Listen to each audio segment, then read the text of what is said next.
welcome to another program. This week we want to talk about Turkey and Turkey's policies since its first day, 1923, up until today. Now 100 years has passed, but Turkey's, I believe, the main politics have not been changed. Now we want to compare Atatürk with Erdogan, because Atatürk is, I think, the most powerful leader in the Turkey, and since the first day of republic he is. But the second powerful guy is Erdogan, President Erdogan. There are some similarities, but differences too. And I believe that Erdogan is coming to the end of the road. And I think a new, I will say, leadership will emerge in Turkey before 2030s. So we want to discuss these things in this program. So without further delay, let's start. Now, Turkey has been set up after Ottoman Empire being terminated. And since the first day, Atatürk wanted to set Turkey in as a regional power, as much as also a global actor. And for that, he tried to develop the economy, and he developed the economy not only agricultural, but also industrial way. And also he tried to develop relations with his neighbors on the fairness. And after he has passed away, since 2000, we saw Turkey a little bit disrupted with the developments. The leaderships between 1940s and 2000s were mostly decided to follow the global actors like United States and others. After the Second World War, there was a Russian threat to Turkey, so Turkey has chosen to align with the United States.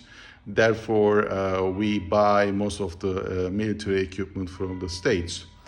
And then it also affected our economy because we become one of the main buyers from the global markets. But this has been really much disrupted by the Cuba crisis. Everybody is thinking Cuba crisis is very important development between the USSR and United States, but also it affected Turkey greatly because Turkey had seen that Turkey cannot see United States as its defender.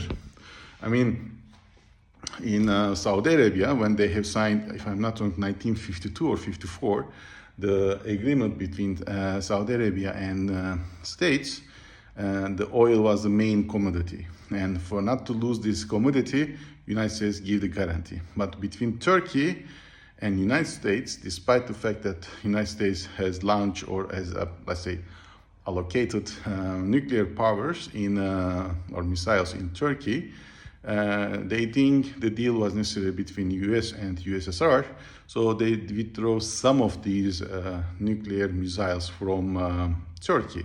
And Turkey at that moment have understood that Turkey cannot trust the States. Then the Cyprus operation started. United States launched an embargo on Turkey, especially on the military equipments, and we totally changed our position. Beginning of 1980s, Turkey started developing its military industry, and with Erdogan in power since 2002, Turkey tries to push more industrial, especially in the military service, and also Turkey tries to develop a more independent foreign policy and policy regionally and also globally, which we can see ups and downs in the world. But the most important thing we have to now remember in this very, I will say, fast but overall history of Turkey, that Turkey has one similar things almost in all leadership. Try to maintain and also develop a regional powership, including trying to become a global actor. This is the similarity. Differences between Atatürk and Erdogan, because first and second, I would say, the most powerful presence in the history of Turkey. Erdogan tried to align with Europe. He believed that Turkey should be in Europe, not in Middle East I would say Central Asia and Balkans only. Erdogan believed that it should be mostly in Middle East. When Erdogan came, the first thing he had done is open the gates to all Arabs. And now we have been seeing maybe around 5 to 10 million, at least 5 to 10 million different nationalities of Arabs living in Turkey now. Now, I am seeing, or my forecast is that Erdogan is coming to the end. We see that he has tried to develop an economic model based on the Islamic beliefs of himself and his party, and this doesn't work. Simply because the globe is going vice versa or another way, and Turkey is trying to go to another way. And it cannot. Turkey has a set up economic industrial zones, and all the zones, all the economy is working with the global actors, which means that the global economic rules. Erdogan tried to change it and he failed. Turkish economy has been paying its debts since, I would say, 2012 for that reason. Now, this is what Erdogan has failed. On the hand side, also, it is important that since he has been, or Erdogan has been in power, Turkey has been divided into two poles. The one party that believes him, and the other party believes that Turkey should be in Europe. Now, this is also a very dangerous thing for Turkey, because we have seen a lot of times when it comes to, especially to national security issues, the country is divided into two poles. It is all expected for all nations that when it's a national security issue, the nations becomes one or has a one vocal voice. But in Turkey, it has been majorly two because of Erdogan's policy. Because he believes either you are with me or you are against me. He doesn't listen to oppositions at all. Therefore, I see that more Erdogan is coming to the end of the way. The economic model failed clearly. And he will be in power before 2028. I see till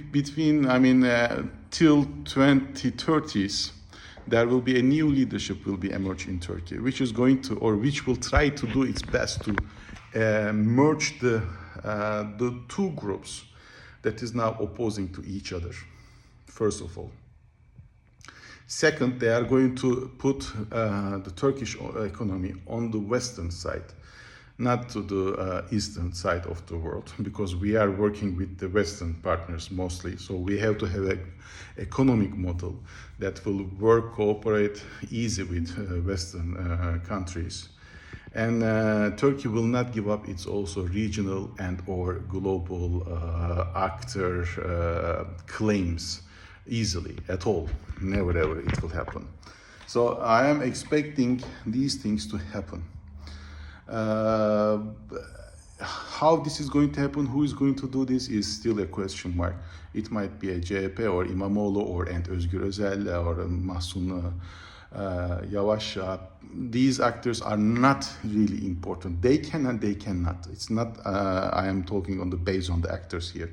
Even it might be somebody from AKP, Numan Kurtulmuş, or Saadet Parti, Refah Partisi, Erbakan's son, Fatih Erbakan even can be the president in the future, but really this is not the issue. The names are not important. The Turkish goal is important here, and Turkey will not give up its claims to be a regional actor and a global actor at all.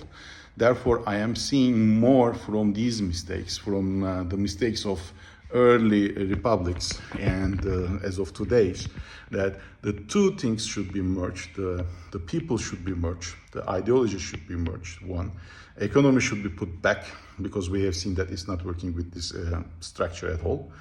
And what has been already started from the first day of republic up until today, the claim of being a regional actor or the power and the global power will not be given up. So these three things will be still either be ongoing and will be developed, let's say. This is what I am thinking. Let me know what you think, and see you in the next program. Have a nice day. Bye.